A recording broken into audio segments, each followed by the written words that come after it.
A mí se me acaba de ir la luz y estoy con mis datos y de repente se me corta, así que tengo débil un poco la señal. Dale, pues, vamos a ver. Mm. Que ya vamos a terminar. Ojalá que nos ajuste al final.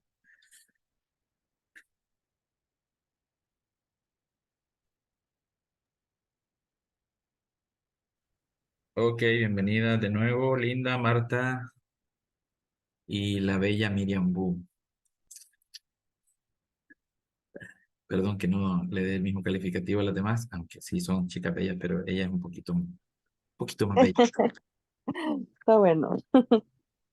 Ok, entonces estábamos acá. Permítame. Bueno, entonces, ¿acaso las presidiarias tienen menor valor que si hubiesen ocurrido con otro tipo de personas?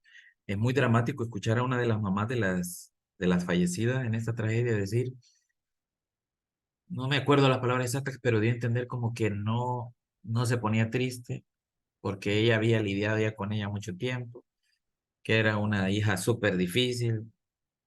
Utilizó otro tipo de palabras, pero dio a entender que a ella no le afectaba. No mucho, porque la güera era un diablo.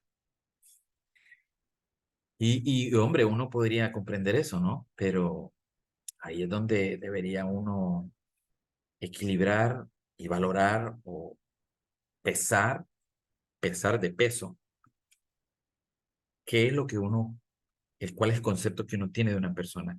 Los, los delincuentes de El Salvador, uno dice, esos tipos se merecen que se mueran, merecen lo peor, y uno se llena de esa ira porque ellos han causado mucho daño. Pero una pregunta siempre oportuna es, ¿cómo hubiera reaccionado Jesús, por ejemplo, que es nuestro ejemplo más sublime en su condición de hombre? ¿Cómo hubiera reaccionado? Hay varias anécdotas en los evangelios que nos dicen cómo él reaccionaba respecto de pecadores, respecto de gente inmunda para la época, inmunda en el contexto religioso judío, que merecían ser apedreados, que merecían ser muertos o crucificados. ¿Y qué reacción tuvo Jesús al respecto? Claro, es sumamente complejo, esto es bonito decirlo, pero muy fácil, perdón, muy difícil. Muy fácil decirlo, pero muy difícil de aplicarlo, ¿no? Porque son gente, esos mareros, por ejemplo, El Salvador, eso hasta miedo dan verlo, ¿no? Y que mataron a no sé cuántos, etcétera. Pero todo eso debería permear nuestras decisiones, por lo menos decisiones de criterio personal, porque no somos ni el presidente, ni el ministro de Seguridad, ni nadie para tomar decisiones eh, que les afecten directamente, pero por ejemplo, tener un concepto que sea un ejemplo para los, digamos, hay un joven que me está escuchando o un niño y me escucha decir, que los maten a todos, se lo merecen, esos diablos, esos tipos son unos parásitos, etcétera, etcétera. Esto es solo un ejemplo, pueden ser palabras incluso más fuertes. Entonces yo le estoy enseñando qué pensar. Incluso estoy contribuyendo a la cosmovisión que él debería de tener acerca de, eh, en este caso, los delincuentes. Y así acerca de otros. Yo me declaro culpable, yo me declaro culpable de estar influenciando a André, porque a cada rato digo los corruptos del Congreso, los corruptos del Congreso, los ladrones del Congreso.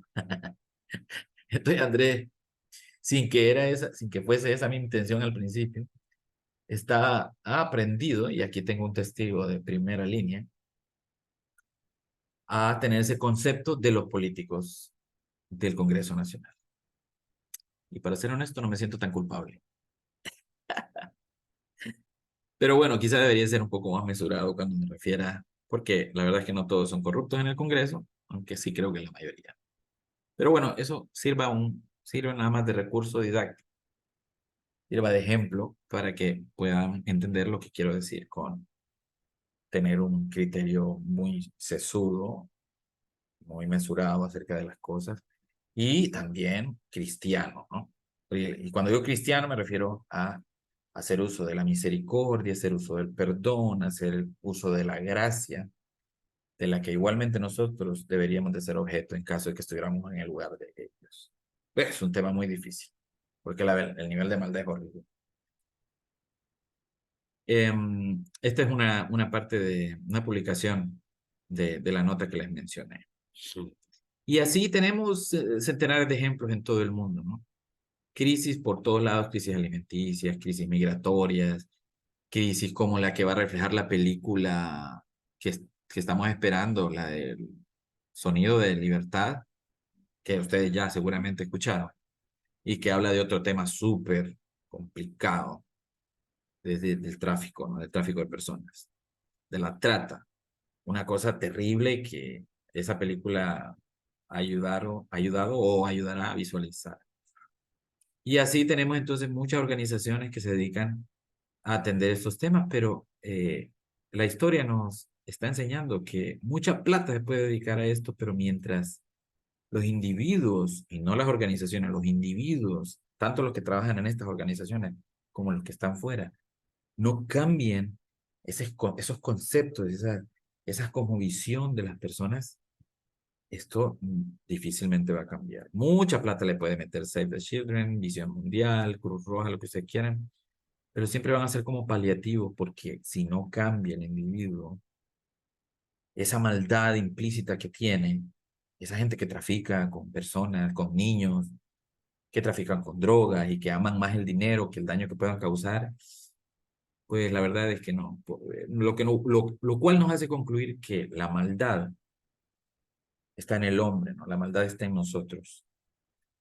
Y que en la mayoría de los casos las motivaciones no vienen precisamente de lo espiritual, sino de las ambiciones, de lo carnal, de los deseos, de la avaricia, ¿no? Y eso lo podemos ver en todos los estratos. Ahorita muy oportuno, muy pertinente el tema político, por ejemplo.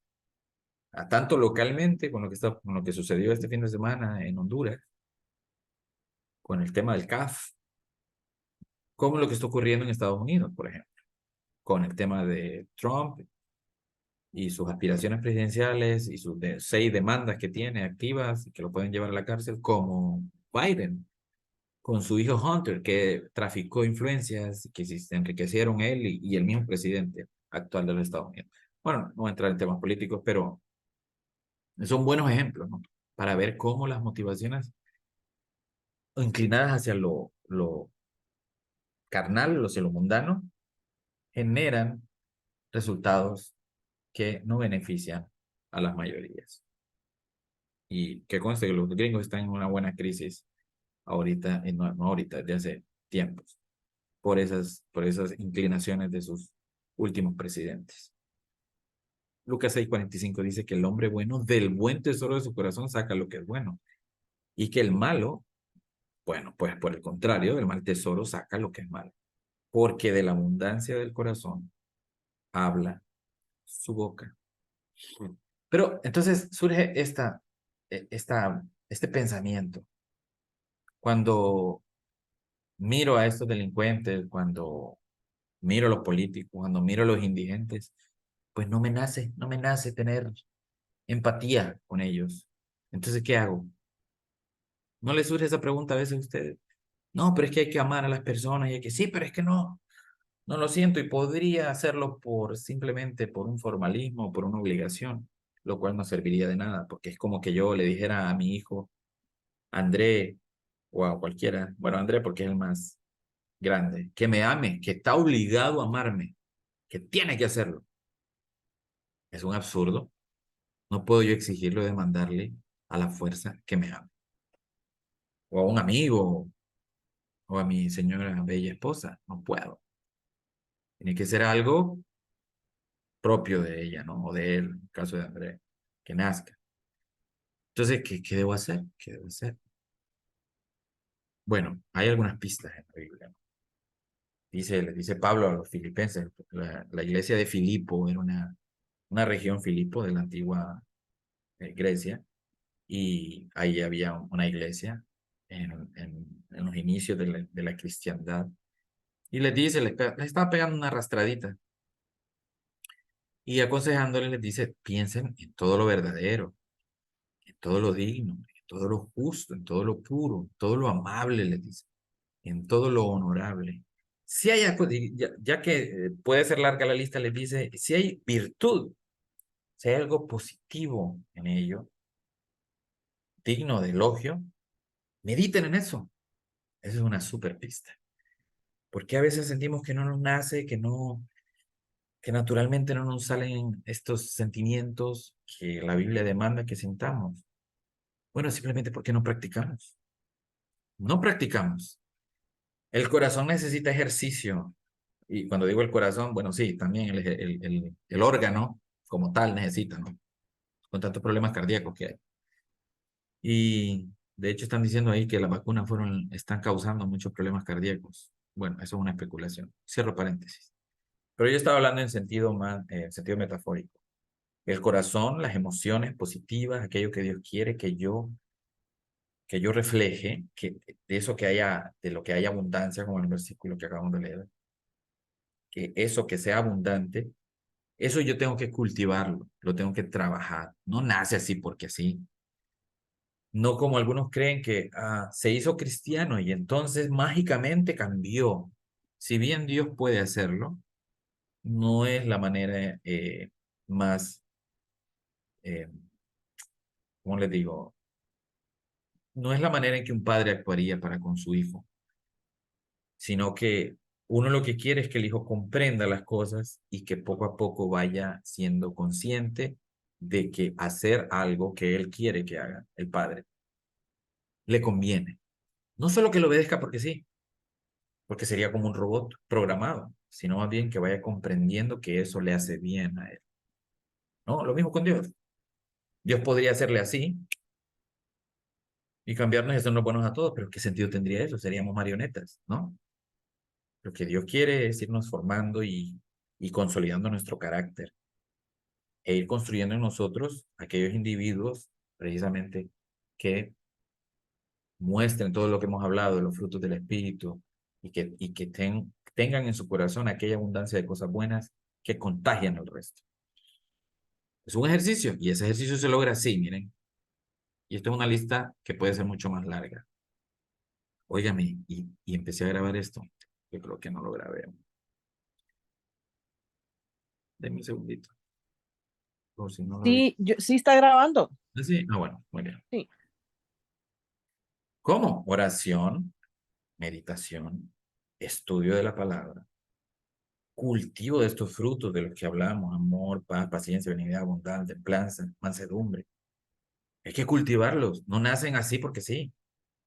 No, hermano, pero es que el Espíritu de Dios cuando se posa en uno y no, fíjense que no funciona así, porque el Espíritu que Dios va poniendo en nosotros va desarrollándose a medida en que nosotros se lo vamos permitiendo, porque hay un principio de libre albedrío que Dios puso en nosotros de que si yo no quiero, no pasa.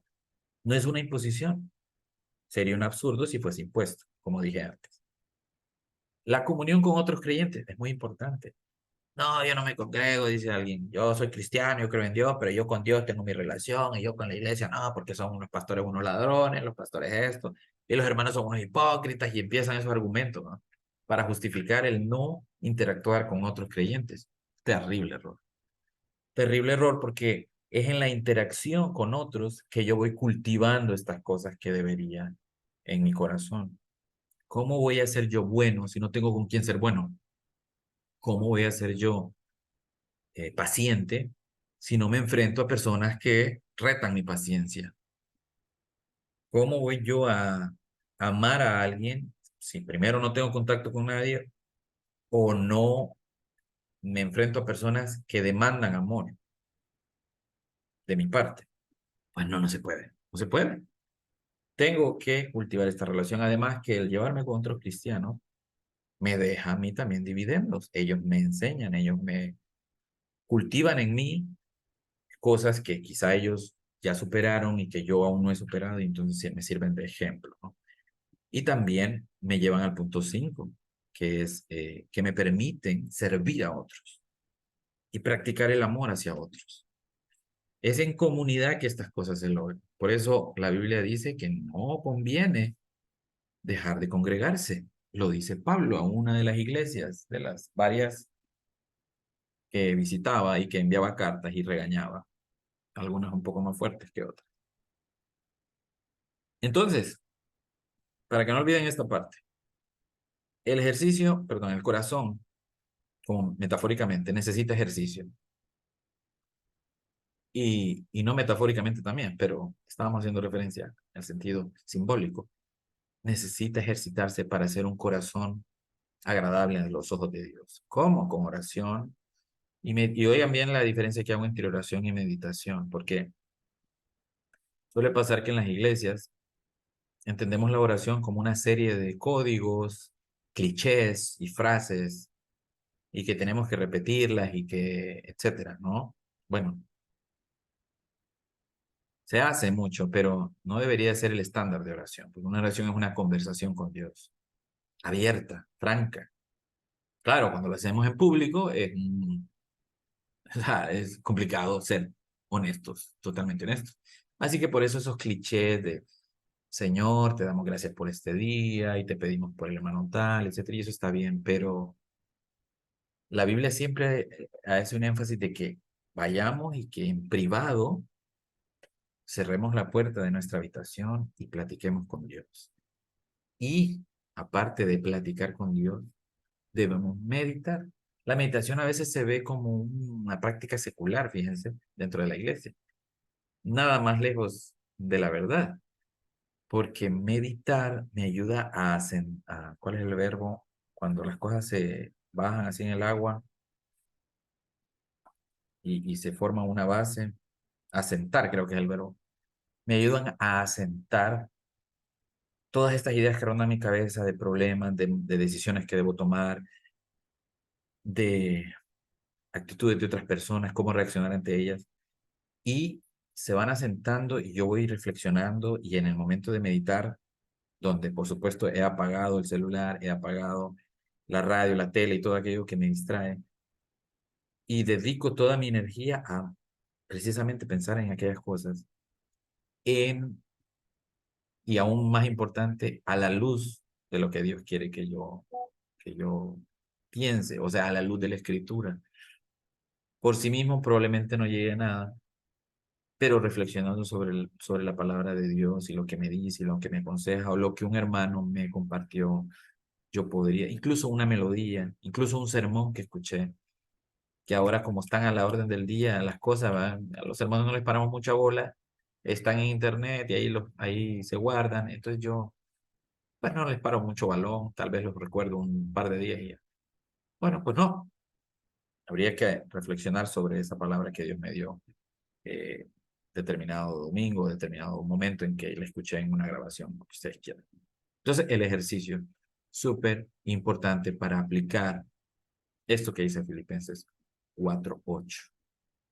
Y voy a cerrar aquí porque ya son las 7 con esta historia de, bueno, no tengo la certeza de que fuera cierta o no, pero si está en los escritos de Sócrates, pues se cree que sí, acerca de lo que debería uno hacer cuando alguien viene con un chisme o un comentario o una mentira, no lo sé, de otra persona, que me parece algo oportuno. ¿Alguien ha escuchado acerca de los 3 filtros de Sócrates? Levánteme la mano. Es lo de los monitos. Bueno, yo lo he visto más en los monitos. No sé si será eso. ¿Y cuál es ese de los monitos? No hables de más, no escuches de más, no veas de más. Ah, no. Porque, Bueno, no, no es el mío. ¿Alguien ah, más? No. Bueno, pues este de los 3 filtros de Sócrates dice que, cuenta la historia que llegó un conocido, se acercó a él, a Sócrates, y le dijo que escuchara acerca de lo que tenía que decir de un amigo de él, de un amigo suyo. Tengo algo que contarte sobre un amigo tuyo. Sócrates le miró y le dijo, un momento, tranquilo. Antes de que me digas lo que me vas a decir, quisiera aplicarte 3 filtros, un triple filtro a esa información. Primero, bueno, aquel tipo se puso así como un poco extrañado y le dijo, bueno, primero quiero aplicar el filtro de la verdad. Es el primero de los 3 filtros. Decime, ¿estás absolutamente seguro de que aquello que me vas a decir de mi amigo es verdad. Entonces el tipo aquel se quedó pensando y le dijo, pues la verdad no, siendo sincero, no, en realidad solo lo escuché, pero no me consta que es verdad. Bien, le dice él. Entonces, realmente no sabes si lo que me vienes a decir es cierto o no. Bueno, pasemos al segundo filtro, le dijo Sócrates. El segundo filtro es el de la bondad. Decime, ¿es algo bueno eso que venís a decirme de mi amigo? Y aquel tipo se quedó pensando, la verdad, más bien al contrario, lo que tengo que decir es algo malo de esa persona. Entonces Sócrates le dijo, bueno, venís a decirme algo sobre esa persona, pero no estás seguro de que sea cierto. Y por otro lado, eh, lo que me venís a decir, perdone. Ya, te ayudo. Bueno, primero me has dicho que no estás seguro que sea cierto, luego me dijiste que más bien es malo lo que me venís a decir, lo cual me lleva al tercer filtro, que es el filtro de la utilidad. ¿Es útil para mí eso que me venías a contar de mi amigo? Y el interlocutor le dice, bueno, no, realmente no. Bueno, le dice Sócrates, si lo que venís a decirme no sabes si es cierto, no es bueno y no me es útil, entonces ¿para qué decírmelo? Fin de la historia. Si bien es una historia fuera de las narraciones bíblicas, me parece muy acertada, ¿no? A la hora de evaluar. Estos filtros pueden ser estos tres, pero pueden ser los filtros que la Biblia nos enseña, mucho más acerca de los frutos del Espíritu. Y aplicado no solo al chisme y a la mentira, sino a todo aquel pensamiento, comentario, ideología o influencia que venga a nosotros en estos tiempos, ¿no? Apela esto a mi paz, a la bondad, a la misericordia. Sí, no, vale la pena reflexionar sobre esas cosas. Bueno, comentarios finales, chicas.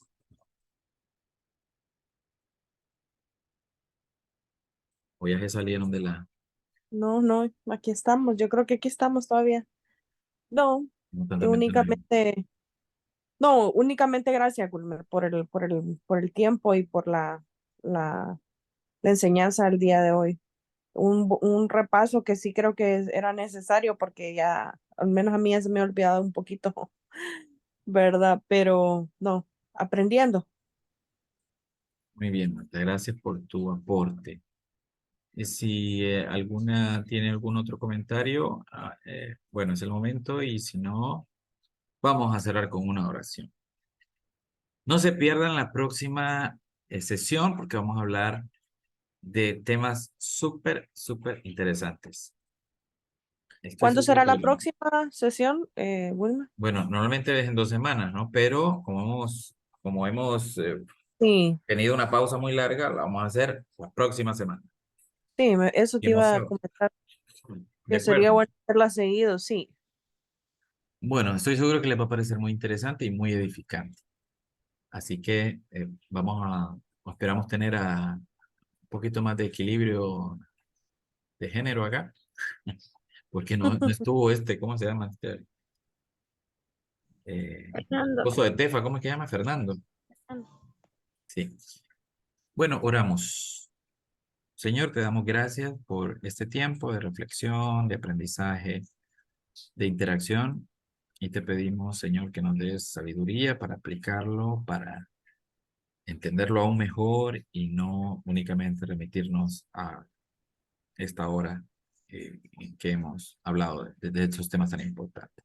Ayúdanos a seguir creciendo para que esa cosmovisión nuestra esté bien alineada hacia lo que quieres de nosotros como hijos tuyos. Bendice, Señor, a Fernando, a Marta, a Linda, a Miriam, eh, en todos sus escenarios de vida, en todas sus circunstancias, Señor. Y guárdales. Esto te lo pedimos en el nombre de Jesús. Amén. Amén. Qué gusto no verles, chicas. Digo no verles porque nadie abrió la cámara, pero sí escucharle, va. Bueno, yo estoy a oscuras ya. Bueno, bendiciones. Nos Bueno, vemos la muchas próxima. gracias. Bueno. Saludos a Bendiciones. todos, a todas. Yes.